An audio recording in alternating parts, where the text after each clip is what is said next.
Our adventure begins in the eastern reaches of Turkey, in a land and culture greatly unknown to the foreign world. Dispersed between the snowy peaks of the Bingöl Mountains in eastern Turkey, small pockets of life flourish in its milder terrains. Etched into this beautiful landscape, Anatolia's Fertile Crescent, history dates back to before the known record. Today, we're venturing into the heart of this snow-covered wonderland to discover a life that exists in beautiful balance with nature.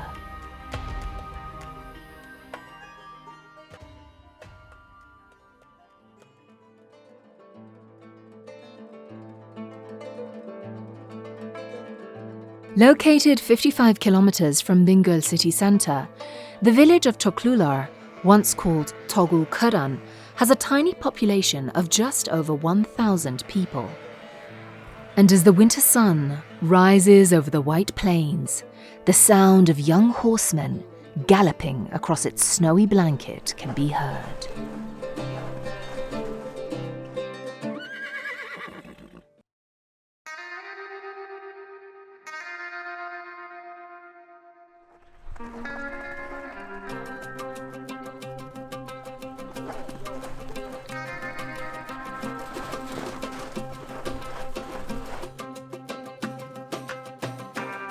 But it's not all fun and games up here in the Anatolian highlands.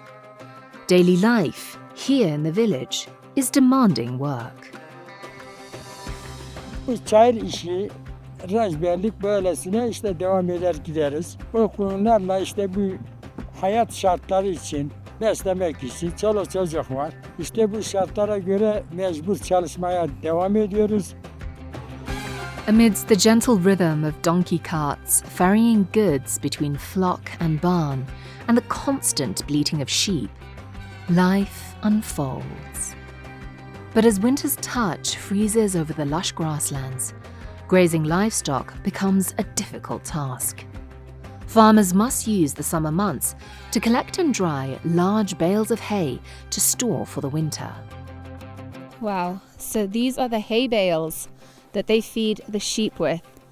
And as you can see, they look really heavy. I'm going to try and lift one up and see if I can. They are really heavy. And twice a day, these get loaded up onto the sled, and then they feed all of the flock of sheep that you see around here. And this grass is actually collected in the summer, kept inside this house, and then this feeds the sheep all through the winter. Well, it's loaded up. Let's go and see how they feed the sheep.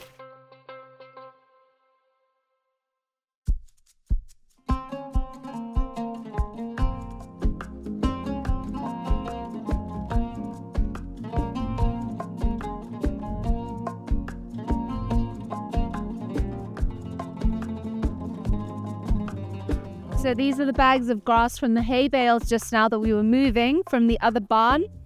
And this is going to feed all of our mother sheep that were with the lambs just now. And this is to fatten them up. So usually the sheep only get fed twice a day, but because these are mothers and they are feeding their little baby lambs, they get fed 3 times a day, just to make sure they stay nice and fat over winter. In these quaint villages, the age-old tradition of milk collection sustains both the livelihood and the culture of the village. From cheese to butter to cream, an array of flavors and textures crafted from the most organic of ingredients. These life-giving foods are all thanks to the generous mothers and their offspring. And a good sign of a healthy herd is a healthy flock of newborn lambs.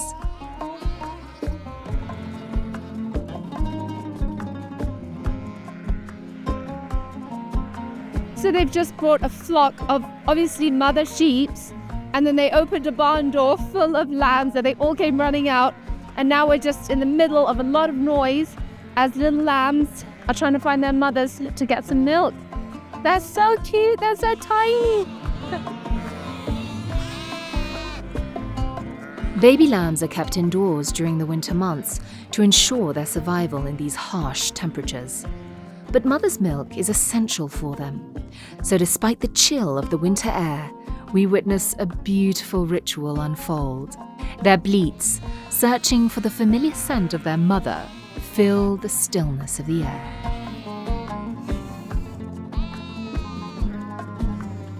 So I've caught this little guy after quite a lot of running after him.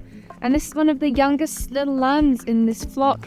And he's eating my scarf. Obviously, he's not getting enough milk from his mum. But you can see that he's got these tiny little hands poking through his head here. And he must only be a few weeks old because he's absolutely tiny and he's actually very light to pick up. Hello. Hi. He's really enjoying my scarf.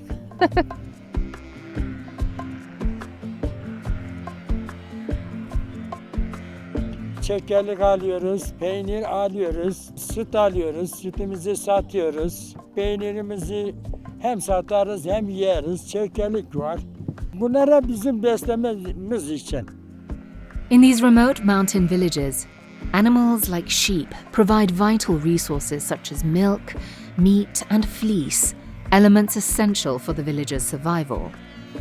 But tending livestock is not all that happens here. A little further east, in another small village, a time-honored custom that dates back 5,000 years still exists here.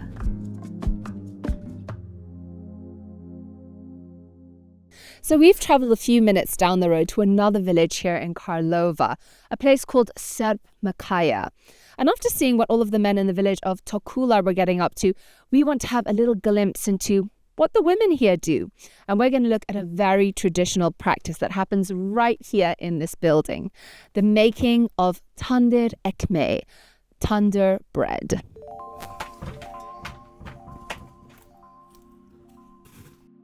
In the depths of this underground oven, skilled hands transform simple ingredients into a culinary masterpiece.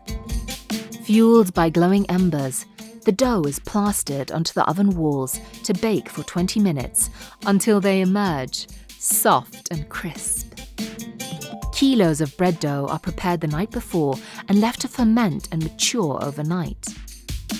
These women spend the mornings shaping and baking the bread, enough to feed a family of 10 for a week. They've invited me to have breakfast with them and try some of this traditional bread. Well, after seeing how this amazing bread is made, the real test is finding out how it tastes. So, let's taste that crunch. Ooh. This is a typical village breakfast. The family will gather here on the floor with this mouth-watering display of different dishes, most of them freshly harvested or made from the produce of the village. And of course, the bread is no exception. So they make about almost up to 100 of these every time they make a batch. And this will last them about 10 days. And they eat this for almost every meal. Let's give it a try. As we overcome language barriers and share in cups of chai and delicious food, I wonder what the traditional uses of sheep fleece are. After seeing a little glimpse into how sheep are reared, we've come to another village, seated a little higher up on the mountain, to meet a woman who has been living up here her whole life.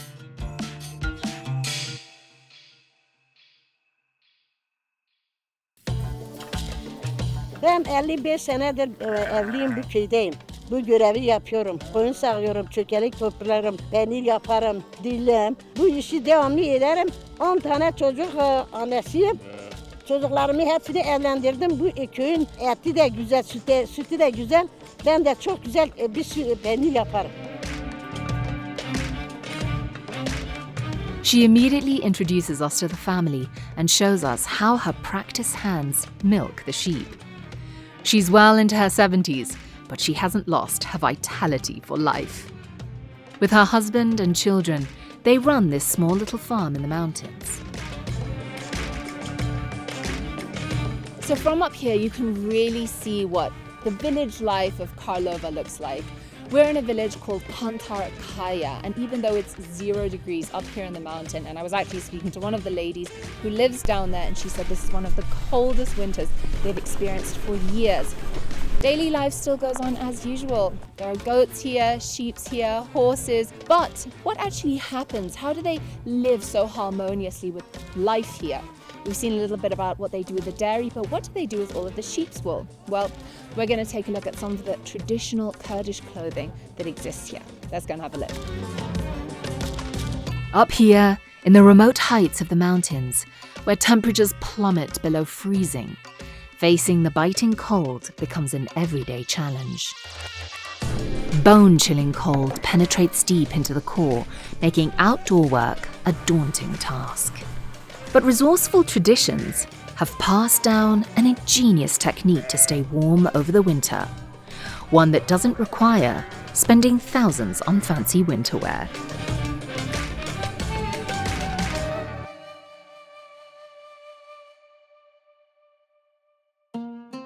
Everyone has a role to play, and these villages still exist thanks to the innovative traditions that have been passed down from century to century and generation to generation. Ben 75 yaşındayım. Devamlı bu hayvanı besliyoruz. Yazın dağlara çoban alıyoruz. Saman topluyoruz. Ondan sonra bu hayvanları besliyoruz. Gelirimiz ne varsa bu hayvanlardadır. Kuzuları yazın satıyoruz. Bizim işimiz budur. As my journey through these remote villages continues, I'm left in amazement at the stark contrast between the life that I know in the big urban cities and the simplicity of village life. And what has truly captivated me is the seamless integration of their way of life with the surrounding animals and nature. A relationship that sustains without disrupting the delicate balance of the environment. Life here beats to a completely different rhythm, one that has very little influence from the outside world. And yet, despite the harsh weather, isolated landscapes and language barriers, a universal truth still exists. Happiness and generosity know no bounds. Through simple gestures and shared laughs and a love of good food, I'm reminded that there are riches in the connections we forge with one another. And no matter how remote or far-flung we find ourselves, community and kindness are always within reach.